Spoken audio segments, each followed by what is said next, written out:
Salut à tous et merci de me rejoindre pour cette nouvelle vidéo, j'espère que vous allez bien. Alors tout d'abord, je tiens à vous souhaiter une très bonne année 2020, tous mes vœux de bonheur, de santé et de réussite pour cette nouvelle année. Alors aujourd'hui, on se retrouve pour une vidéo tuto. Dans ma dernière vidéo, j'ai Twizy qui m'a laissé un commentaire et qui me demandait s'il était possible que je vous présente les supports que j'utilise pour mes sets Star Wars. Et j'ai trouvé que c'était une super bonne idée. Donc tout de suite, je me suis mis à travailler sur des instructions, sur un manuel de montage. Donc je vous ai mis à disposition 3 liens dans la description. C'est des liens qui mènent vers le Google Drive de la chaîne.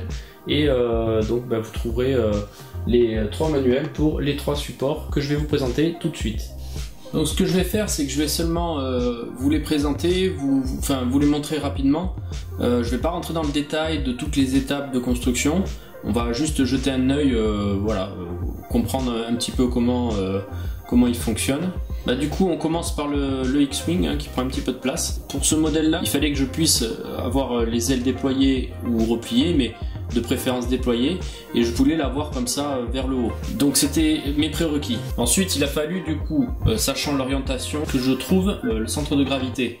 Donc après là, je le fais juste au tâtage, quoi. Je me suis rendu compte donc que c'était à peu près pile sous le train d'atterrissage arrière. Maintenant, il me restait plus qu'à de savoir comment j'allais concevoir le support. Donc vous verrez que les supports sont constitués de la même manière. On a une base, un pilier, et ensuite le support qui est adapté en fait au modèle. Donc pour les bases, là en fait on voit qu'il y a plein de pièces, plusieurs types, il y a des différents types de tailles et j'ai des plates différentes. En fait c'est que j'ai pas, vous verrez sur les instructions, je suis parti au plus simple. Là c'est vraiment juste parce que j'avais pas d'autre choix, j'avais pas beaucoup de pièces, j'ai fait avec les moyens du bord. Ensuite notre pilier, alors en fait c'est des briques rondes.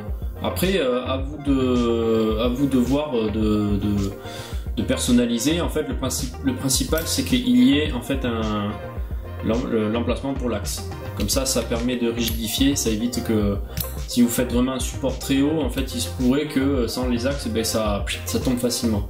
Là ça permet de donner un peu plus de rigidité à l'ensemble. Et ensuite voici la pièce que j'ai, l'ensemble de petites pièces que j'ai assemblées afin de me créer un support qui me mette le X-Wing dans la bonne position. Donc l'avantage avec tous les derniers X-Wing qui sont sortis, c'est qu'ils ont tous le même train d'atterrissage à l'arrière, ce qui fait que et ils sont constitués quasiment de la même façon, ce qui fait que le support est valable aussi donc pour là par exemple le X-Wing de Poe Dameron, mais j'imagine que le gris et bleu lui aussi, vu qu'il est constitué quasiment pareil, il doit y aller sans souci. Alors je l'ai pas testé parce que je ne l'ai pas. Par contre je testerai avec le X-Wing, le dernier qui est sorti. J'ai vu aussi que c'était le même type de train d'atterrissage à l'arrière et il y a de grandes chances que ça marche aussi, donc je vérifierai quand même, mais normalement je suis confiant, je pense que ça devrait le faire aussi. Alors celui du TIE Fighter, c'est un des plus simples à faire puisque le TIE est en fait fixé dessus via un tenon et en fait il suffit juste de faire un truc plat quoi. Soit c'est pas utile de mettre tous ces petits trucs à côté quoi.